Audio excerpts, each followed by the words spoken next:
How are you? You look adorbs. I love your I'm good. shirt. Thank you so much. How are you? What's going on? How's things I'm been? I'm good. I'm dating and that's fantastic. Finally. Fun. How's it going? It's going well.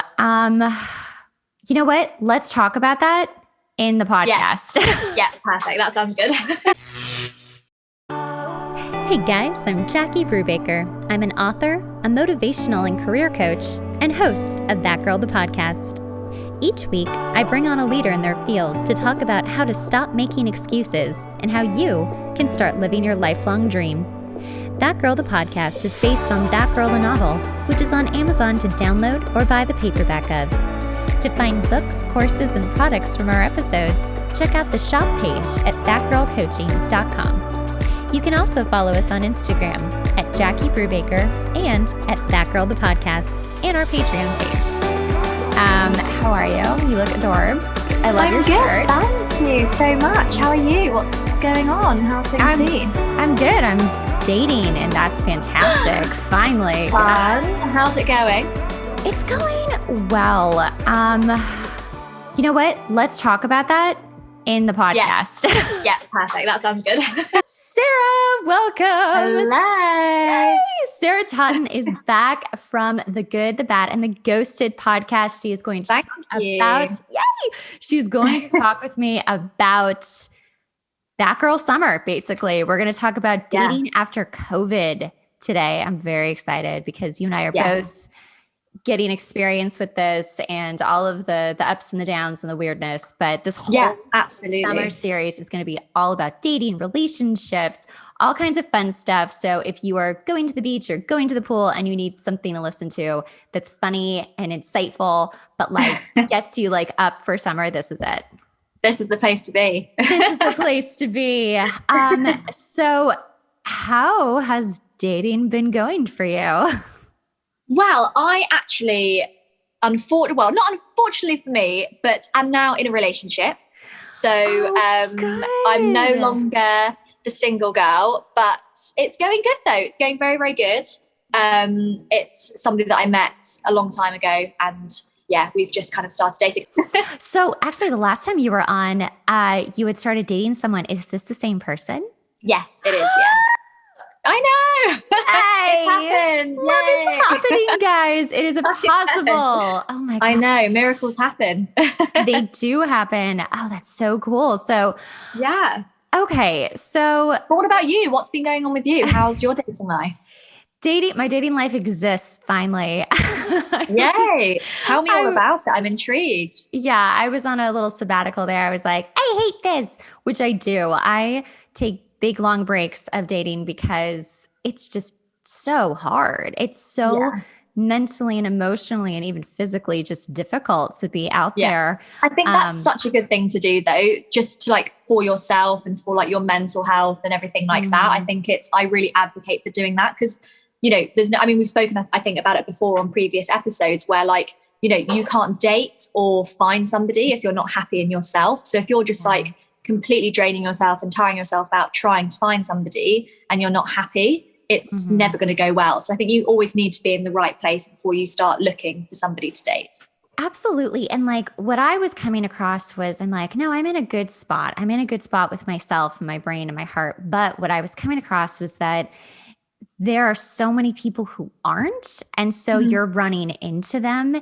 And I would just find like my self-worth would just like go down because you're just being treated poorly. Even in just the beginnings of conversations, you're just like, oh, wow, no thanks. And even if you're like, okay, bye, like never speak to you again, it still kind of like creates like a little dent. And you're like, ouch, just like this is 100%. so. And I think that's what happens with dating fatigue too, where I will go on like a dating app for like a week or two at max. And if nothing comes out of it, I just jump right back off because I'm like, I don't want to just sit here kind of dealing with people that I, A, don't want to give time to, and B, don't really care to get to know, hoping that, and they always say, you know, it's a numbers game, right? Like you have to just keep going out on a bunch of dates. And I do have a goal for this summer. My summer dating goal is to go on 25 actual dates by the end Oh, of I love September. this. Right? That's amazing. What a fun thing to do. Yeah. So like today's date 3 of the 25 and it's in less Mhm. than a week. So I'm feeling So what good. happens if you actually meet somebody though in that? So are these like individual dates or are these like could be dates with the same person? They could be dates with the same person, which is what I'm Okay. hoping for. Yeah. I'm I was going to hoping say for that. 25 individual dates. That's quite the score. Right. I mean, if it does turn into that, that would be hilarious. 2 of them are by the same person at this point, but I think it's just because I was in such a place of like, oh my gosh, all these guys are just awful. And like, I don't have conversations with them. What Yeah. happened was I took a step back and I was like, you know what? I'm really going to go in with no expectations now. I am really going to swipe on people. I wouldn't like totally analyze overtly and just be like, Mhm. okay, maybe you're like kind of slightly like not what I usually go for, but like you have kind eyes. You don't look insane. Let's just see what happens, you know? The bar is always super, super low, right? Super, You're not super mental. low. Let's go out with you. Right. Like, do you look like a serial killer? Not really. Let's just try Yeah. having a conversation and see what happens. And I Yeah. think that's what's made this go around a little bit more successful is that I'm actually Mhm. trying to be a little bit more open and Yeah. just having conversations to have them. And if they go Mhm. south, it's like, okay, bye. And I'm not taking anything Yeah. personally and I'm not putting a lot of expectation on anything. Mhm. And I think that happens by choosing people that you are still like, oh, okay, well, I wouldn't mind spending time with you, but like you're different from what I would normally be like, oh, on a chart, Yeah. this is what I would choose. And I think Exactly. that's That's the helpful. thing though. I think like so many people go out into the dating world with a list of things that they're looking for and like these check boxes. And obviously, you're not just going to date any Tom, Dick and Harry just for the sake of it. Right. But you're never going to find the perfect person that ticks every single box that you have on your list. So I think it is important, somebody who, I think again, we've spoken about it before in previous episodes where I think sometimes you have this expectation of what you think the person you're going to be with is, but you keep on going out with this kind of same person and it's Yes. not going anywhere. Yes. So sometimes you just need to go down a slightly different avenue, but you obviously still need to make sure that, you get on well, they have a good personality, they make you laugh and, those kind of things. Because at the end of the day, I mean, I'm a firm believer that personality is so, so far above everything else because looks fade at the end of the day, right? So Absolutely. I think having that person that makes you laugh and that, you get on well with and you have conversation with, and that grows sometimes as well. I think I personally have been very guilty of going on a first date with somebody and just thinking, no, there's no spark, I don't feel the chemistry, and then just never speaking to them again. But my dad actually, funny enough, has always said, like, sometimes you just need to give it another go and go on that second date. And if you still feel the same, okay, fine. But at least you gave it a go because you never know what might happen from that situation. Because some people, on first dates, people get nervous. So you're never going to get the whole rounded idea of who somebody is. So I think it is a good idea, I think, sometimes to go outside of your comfort zone and, maybe pursue something with somebody that you think isn't, always going to be your type on paper. I completely agree with that. And people are nervous. You're nervous. Sometimes you feel fine. Sometimes you're just a wreck and you're not giving your best self either. And I do think that people just like cut people off so quick. And I mean, now listen, like within reason, right? Like if this person is clearly, giving you red flags or signs of like, obviously, like I had a video chat with someone and I was like, oh, you're just clearly misogynist. Cool. All right. Never talking again. Like never talking again.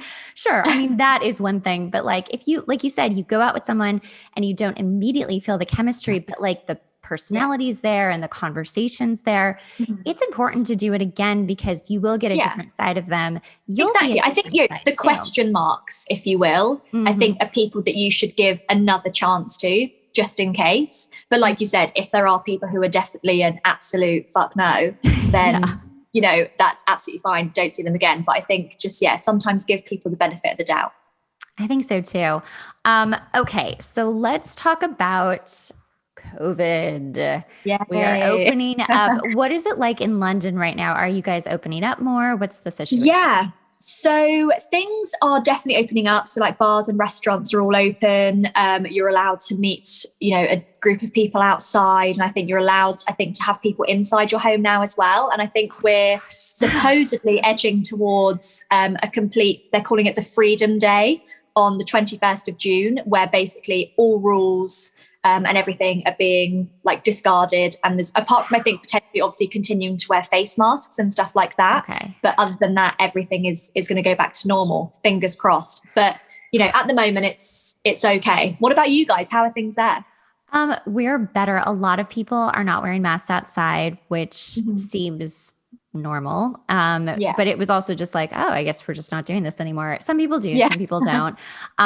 Still, it's funny because like you'll go into a restaurant wearing a mask, then you'll be seated, you take the mask off. But if you have to go to the restroom, that we do that here. It's so strange. Right. Like, but if you have to go to the restroom, you have to put your mask back on. And like, oh, okay. And that's obviously, that's something that we can come on to. But I found when I was kind of dating before I was with my now boyfriend during COVID or like the beginning of COVID, like dating and then like turning up and like you're both wearing masks, like is a little bit awkward. But like I said, we can potentially touch on that a little bit later on. But yeah, the mask thing is what it is.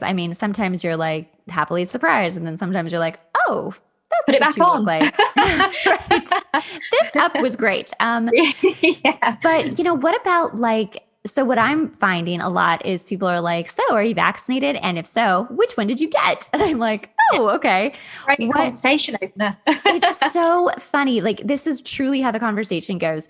Are you vaccinated? Yes or no? And then you say whatever you say. And then they're like, oh, I'm vaccinated. I got the Moderna or I got the Pfizer. And then they want to tell you their story of getting vaccinated. It's like, without a doubt, they're like, the first shot, I was fine. My arm hurt. Like everything we know, right? Like everything the CDC is like, this is what'll happen.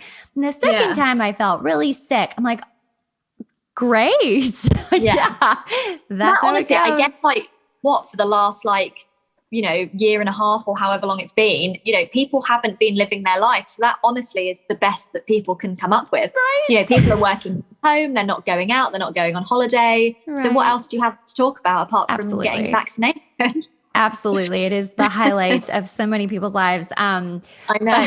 What's interesting, so I haven't been vaccinated and I'm just kind of waiting because I just kind of want to wait. I'm not I don't have to actually go to work. So I'm kind of like, well, but I'm leaning obviously towards just getting it. But that's an interesting conversation too, when people are like, oh, why? And I'm like, oh, I'm just kind of waiting for kinks to be worked out, it's still new. And then I feel kind of judged sometimes. Oh, absolutely. I think it's almost like, I can imagine it's the same over there as well. But here, talking about, say, like politics with somebody, it's always such like a muddy subject because somebody who might have really, really strong views, and if you have differing views, you end up getting in this like huge back and forth thing, and at the end of the day, nobody wants to talk about politics, but it's kind of like the similar thing, right? Because everyone has their views, everyone's going to do what they want to do. If some people are going to agree, some people aren't. But I think with something like this, it's almost best just to keep it off the table. Obviously, if they're concerned and they want to check that you're vaccinated to keep things safe, sure, that's fine. But I think delving into like the deeper side of things, it's just not worth the conversation because it's just unnecessary, to be honest. And I feel though that like when I'm swiping, I'm seeing people be very adamant about the political side of this. Yes, they're like fully vaxxed. If you're this, and this, like swipe whatever. So there is, at least in the States, I feel there's a lot of judgment happening. And we are very divided right now. It's a mess. It's a mess over here. But it is kind of an interesting way to, whereas before, like, if you went traveling and you wanted to get like your hepatitis vaccine, like no one's going to judge you for it. They're going to be like, great. But now it's like, if you decide to, such a huge subject. Right. If you decide to, then you're leaning this way in in politics. And if you decide not to, you're leaning another way. And I'm like, that's not true at all. Like, it's still a physical thing happening. Like, I'm just waiting. It's, I'm just kind of, I'm the type of person, I'm very in the middle where I'm like, I just like information, and there's a lot of information, absolutely. And a lot of research, but like on my own personal front, I'm like, I'm just going to give it a minute, because 100%. And I'm with you, to be honest. I mean, they're really pushing the vaccine rollout in the UK, and they've done really well with it. I'm actually getting mine next week, but I'm kind of, there have been, news stories about, the effects that it has had on people. And it does make you think, oh gosh, like, should I maybe wait? Because obviously, I obviously don't want to be like a spreader, but, I personally want to make sure I'm safe and healthy and everything like that. But I just think, everyone else is getting it. So it's a very up in the air subject, I think, at the moment. Yeah. In California, they're actually giving away prizes if you get your vaccination. Like if you show up. Yeah, it's crazy. I thought I was mistaken watching this commercial. It was like, if you show up for this, area where they're giving vaccinations, you have the chance to win $50,000.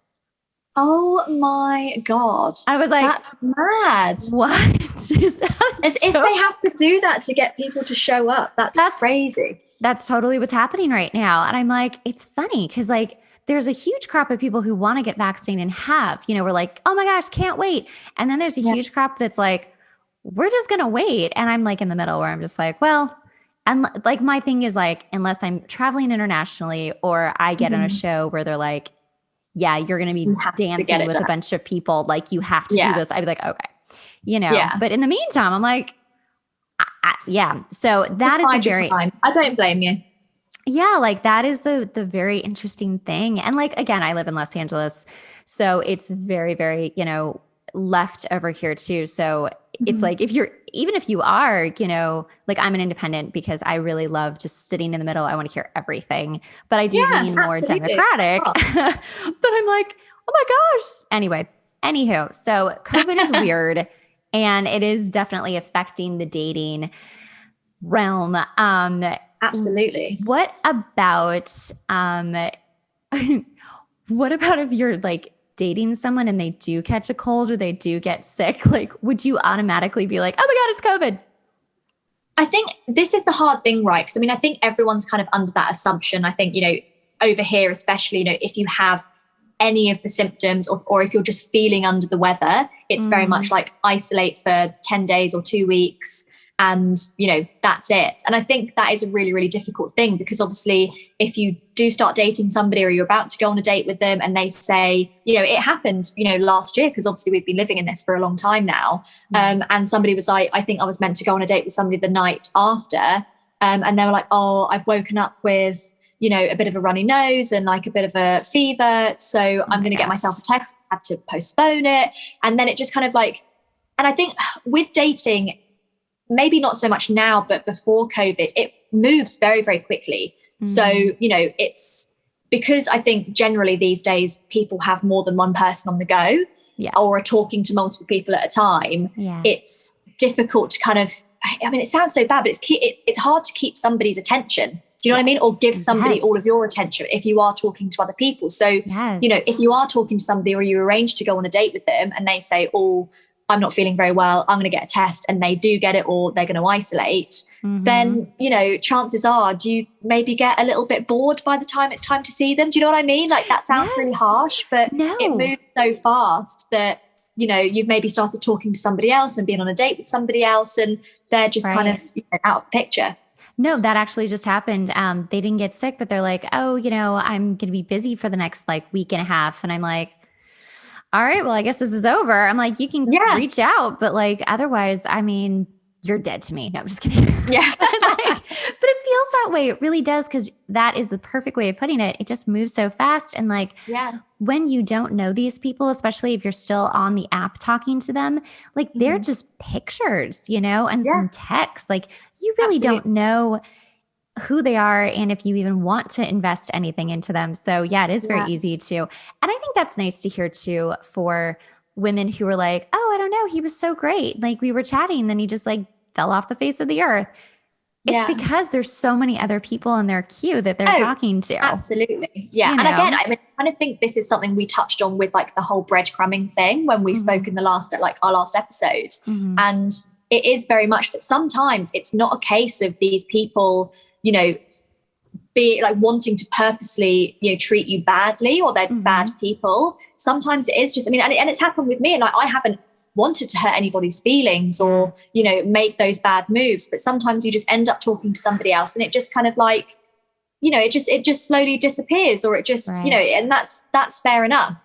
But I think, yeah, it is very difficult. And I very much or was the kind of data that, you know, as soon as I kind of got a nice vibe from somebody, or we, you know, exchanged a few messages and I thought, right, we're probably going to get on, it would be nice to meet them and speak in person. I would want to have a turnover of, you know, a couple of days. So rather than, I mean, I've got some friends who prefer to speak for a couple of weeks and then they'll meet up, or because people are busy. And so they'll exchange like the niceties back and forth. But I don't want to get to know somebody for 3 weeks over text message. I want to find out, again, like we said, you know, you're not a murderer, you don't seem like a serial killer. Let's go for a drink and actually talk and get to know each other face to face. Because doing it over text, like you're just, I don't know, it just loses its vibrance and it's just not as fun. And then when you meet up, you think, actually, what the hell are we going to talk about? Because we've kind of touched on it all over text message the weeks before. So yes, I completely agree. So what I'm doing now is I'm doing video chats first. Like, oh, we text a little. It's great. Like text, cool. Like a little bit, like enough to be like, okay. And then I'm like, no phone calls, video chats only. I want to see how you and I are like moving and talking and all of this stuff. And then if that goes well, then I meet them in person. But I am so with you. And I've always been on that train of, I don't understand people who want to talk to you for weeks. Cause I'm like, you seem non-committal because you're just breadcrumbing, basically. You're just like talking to someone and it's feeling nice and all, but you don't actually want to like commit to seeing that person, which means you probably and it's almost just for them, just, you know, if they're bored or, you know, they've got no plan, they just use you as a bit of like, you know, passing the time. Whereas if you're the person on the other side and you're investing time into it and you think, you know, you're going to meet up, it's just, it's just not, it's, I think, just a really dodgy way to do it. So I think I'm very much, but I mean, actually, I love the fact that you're doing video chats first or like video dates first, because I think it's almost like a pre-date date. So you kind of like, you know, iron out the sort of, you know, the creases, find out if you are going to get on, and then you meet up in person. So I think that's a really good way to do it. It is the best new coffee date. I mean, you can still grab coffee for your first date, but like it is the best way because like, and also again, with like what you were saying, like, I don't want to talk about all of this big stuff over text or even over like, you know, in our first date, like, let's just kind of like talk about some stuff, be like, cool. Let's like pick that up on our second date. It's just, exactly. I don't know. I feel that it does fizzle when you talk about so much stuff in text. 100%. I hate texting to begin with, unless I'm really tired at the end of the day and I actually don't want to talk to someone on the phone. I'm like, okay, I'll text a little bit with you. But like most of the time I'm just like annoyed by it. And that's the other thing. Totally in your camp. Right. Like that's the other thing. I just get annoyed by people who want to keep talking to me if they don't want to like make real plans. I'm like, I have no time for you. Like I basically have no time for anyone who isn't important enough to live in my life, even if it's just temporarily. Absolutely. Yeah, definitely. And I think that's just the best way to go, is to just kind of, you know, distinguish between who those people are and get rid of the ones who are obviously wasting your time. You know, if they're not good, if they don't want to meet up with you in person, you know, within the first week, they probably aren't going to want to meet up with you in the second week or the third week or the fourth week. So it's best just not to drag it along unnecessarily and spin them off and concentrate on somebody or other people who are going to want to basically invest their time in you. That's the most important thing at the end of the day. Absolutely. So what do you think about having a bunch of guys you're talking to? Do you think you should keep swiping and keep matching? Or do you think you should, like, if you're, you know, talking to like 8 guys, like, or you've matched with 8 guys, which is typically kind of what happens with me, or I'm like, okay, here's like 8 people. Like, that's plenty. Let me just, everyone comes along at once. right. You know, let me just like talk with all you people. Like, let's see who drops off, which of course they do. They're excited at first and then they're like, boop, bye. And then like, you know, the cream rises to the top. You're like, cool, let me just talk to you now. Do you think that, because what I've been doing is like, that's what I do. And then when people start to drop off, I'm like, okay, let me just do a little swiping, just a little swiping. And like, let me see who I match up with, and kind of do it little by little instead of just chronic swiping. I mean, how do you feel about that? What do you usually do? Or what did you do? I think at the end of the day, I think it's really important to do what's best for you. I know that sounds really, really cliche, but it's true. There are some people who aren't going to who are going to want to put all their eggs in one basket and aren't like don't have the ability to talk to several people at once or date multiple people at the same time. And that's completely fine. If you feel more comfortable spending your time on one person, but with the expectation that, you know, it might not go anywhere, that, you know, it's not going to end in marriage, then, you know, that's, I think, a good way to do it if that's what works for you. But if you're somebody who can juggle talking to multiple people and date multiple people at the same time, I think as long as you're clear with your boundaries with those people, depending obviously how many dates you go on with them, you want to make sure that it's clear that, you know, you are dating other people, you're not exclusive to the one person, to make sure that, you know, boundaries are respected and there is like a respectful relationship there, then, you know, that's absolutely fine too. I think dating these days, there's no rules as long as there's like, you maintain respect. I think that's the most important thing. Right. And that's, I think, the hard thing for a lot of people too, is having the courage to be like, hey, so I am dating other people. I am not available to talk every day. I think that's just like being like open and honest about it, I think is just the best way, because then that's how you then, you know, whittle down those people that you're talking to. Because, you know, if a guy was to say that to you and say, look, I'm dating a few different people, I'm really enjoying talking to you and hanging out with you, and I'd like to continue that, but if you're not comfortable with my, you know, kind of current setup, then, you know, I will leave the decision kind of up to you. What a perfect way to do it, because, you know, seriously, it's being put, the control is being put in your hands, and you can say, well, to be honest, I'm only talking to you, and, you know, if you're not willing to commit to me or give me your time, then I think it's best if I kind of, you know, this is my out. But if you're also talking to multiple people and dating multiple people, you can be like, cool, that's absolutely fine. I'm in the same situation. So there's just like clear views going on, so you know what each other's doing. And then eventually, if, you know, once it whittles down and, you know, you're only talking to each other, then perfect. But I think it's best just start with like an honest, open conversation so you both know where you stand. And I think that's a great place to end, because that topic alone of like really figuring out, like, is this person serious about you? Are you serious about this person? Should you be dating multiple people while you're still like really like into one person? I think that's a great topic that we can really absolutely. Yeah. I mean, honestly, I mean, I've said it to you before, when it comes to dating and certain topics, like there's so many different roads off each thing. I could honestly talk about it for days. And we will have many episodes. I'm very excited. No, I can't wait. Thank you so much. Thank you so much, Sara. It is always such a pleasure seeing you and talking to you. You too. Everyone, you can actually, you tell everyone where they can find you. Yeah, so you can find my podcast, The Good, The Bad and The Ghosted. It's on Apple, Spotify, basically anywhere where you get your podcasts and you listen to them. And my Instagram is the same, where I post a few different things on there about dating and relationships. Yay! And all of her links will be in the description below. Thank you, Sara. I am so glad. Thank you so much for having me. You're so welcome. I'm so glad your relationship's going well. Thank you. Yes. It gives us hope. Gives us all hope. I know, right? If I can do it, anybody can. Right.